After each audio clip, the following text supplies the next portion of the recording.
Panorama group, जो सोचता है वो करता है। आपके अपने सपनों का आशियाना।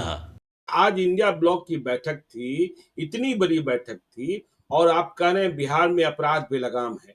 और सुबह सुबह पहली खबर बिहार से क्या आई कि आरजेडी के भगोड़े विधायक रीतलाल यादव ने कोर्ट में पहुंचकर सरेंडर किया। रीतलाल यादव की छवि क्या है? तो एक तरफ देखिए, तेजस्वी यादव बढ़ते अपराध की बात कर रहे हैं, और सरकार यह दिखाने में लगेगी कि न हम रीतलाल यादव को छोड़ते हैं और न अनंत सिंह को छोड़ते हैं। यदि दोनों ने गड़बड़ियां की तो दोनों को भीतर जाना पड़ा।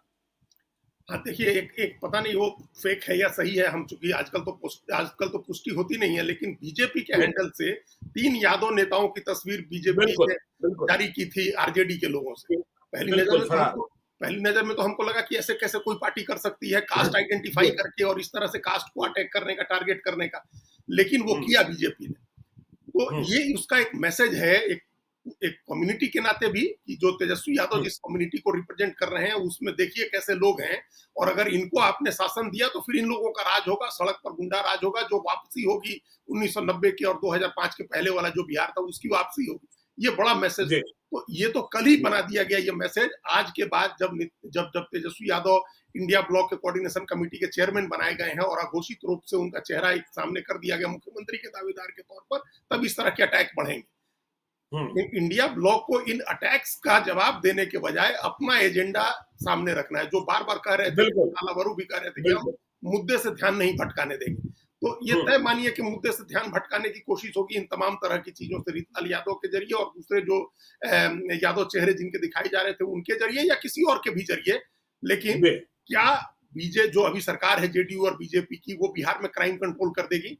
अगर क्राइम कंट्रोल नहीं होता है तो आप दूसरे के उनके चेहरे दिखा करके लोगों को नहीं भटका सकते हैं। आज क्राइम होगा तो लोग उस पर आज पर विचार करेंगे। अगर इंडिया ब्लॉक उसको गंभीरता से और मजबूती से उठाएगा तो लोगों को वो चीजें ज्यादा अपील करेंगी। पहले के मुद्दे, गड़े मुर्दे उखाड़ने से ज्यादा आज के मुद्दे अपील करेंगे। तो सबसे जो जो इम्पोर्टेंट बात हमको लग रही है, जो दिल्ली के भी बैठक से निकल करके तेजस्वी यादव ने कही थी कि हम मुद्दों के आधार पर चुनाव लड़ेंगे, वही बात आज कही गई है।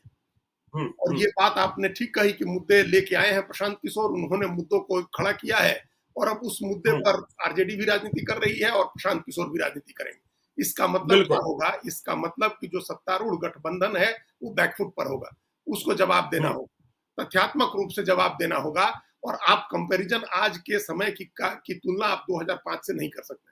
ये नहीं कर सकते हैं कि आज इतना हम इतना कंट्रोल किया और उस समय कंट्रोल नहीं होता था, उससे किसी को मतलब नहीं कि उस समय कंट्रोल होता था कि नहीं होता था। आज आप कंट्रोल कर पा रहे हैं कि नहीं कर पा रहे हैं। डबल इंजन की सरकार है, ट्रिपल इंजन की सरकार है, हर जगह लगभग मतलब केंद्र में आपकी सरकार है ही, बिहार में आपकी सरकार है ही, और पंचायतों के स्तर पर शहरी निकायों में भी अनेक जगह आपकी सरकार है ही। तो क्या बदल दिया आपने डबल इंजन और ट्रिपल इंजन?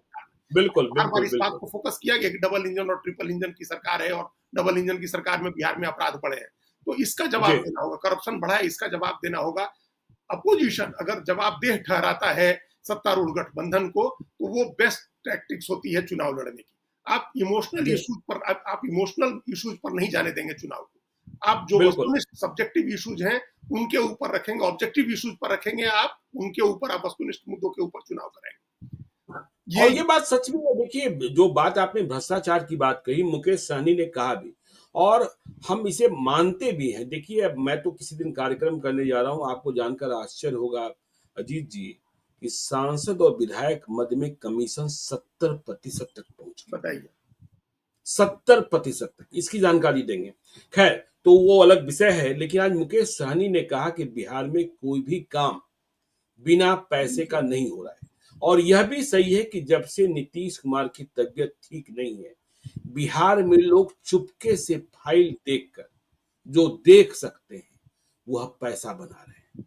अरे, आपका तो एकदम बिल्कुल तैयार ही नहीं हो रहे थे, तो हमने कहा कि उनका यहां कर दीजिए, तो उन्होंने कहा यहां नहीं, यहां कर देते हैं।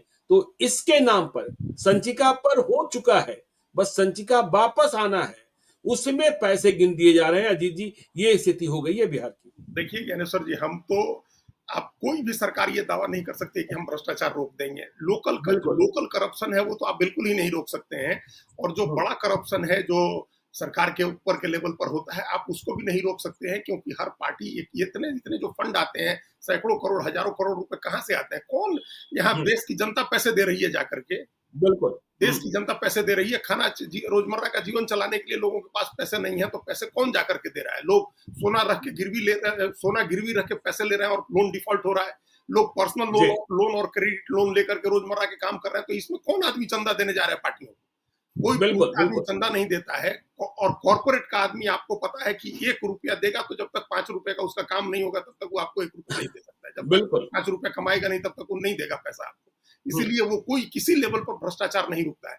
बल्कि ज्ञानेश्वर जी, जी हमने तो नीतीश कुमार की सरकार बनने के बाद, तमाम अच्छी चीजें होने के बावजूद, शुरुआती 5 से 10 2005 से 2010 के बीच में हमने जी हर जगह सुना कि घूस का रेट बढ़ गया है। क्योंकि हम्म, ब्यूरोक्रेसी को उन्होंने इस तरह से, जब नेता पैरवी करता है ना, तो बहुत कम में काम हो जाता है। नेता बिल्कुल। पैरवी करेगा तो बहुत कम खर्चे में काम होगा, और अधिकारी करेगा तो बहुत ज्यादा पैसे में काम होगा, क्योंकि अधिकारी की कोई जवाबदेही जनता के प्रति नहीं होती है। नेता को तो जी आंख में शर्म रखनी होती है, क्योंकि उसके घर जाना है वोट मांगने, फिर उसके गांव में जाना है वोट हम्म, मांगने।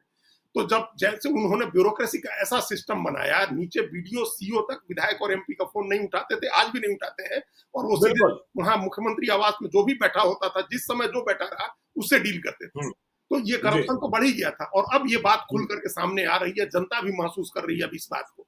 तो यही हम करें कि हम्म। अगर इन मुद्दों पर फोकस करता है इंडिया ब्लॉक, करप्शन है, देखिए, अपराध है। खबर तो ये भी है, जो खबर चल रही है, जो ड्राइंग रूम में चर्चाएं चल रही है कि भवन निर्माण विभाग के जिस सेवानिवृत्ति हाँ, के बाद भी मुख्य अभियंता बने रहे हाँ, तारनी दास की यहाँ रेड हुई, और कुल 11 करोड़ से अधिक, जब वो रेड बिल्कुल। के पूरे सर्किल में बरामदगी हुई कि 10 करोड़ रुपए एक दिन पहले इधर से उधर हुए थे।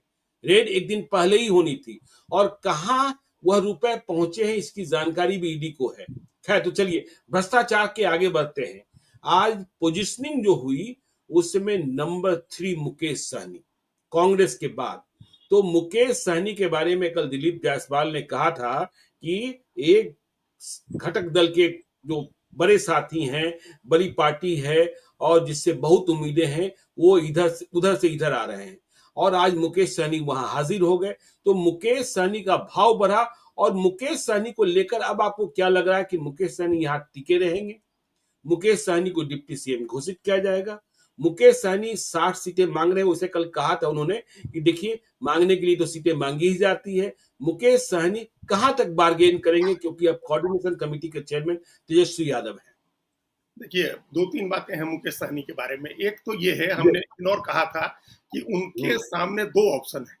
एक है हम्म, कि वो बहुत एक आसान रास्ता है कि आप इंडिया जी, एनडीए के साथ चले जाएं।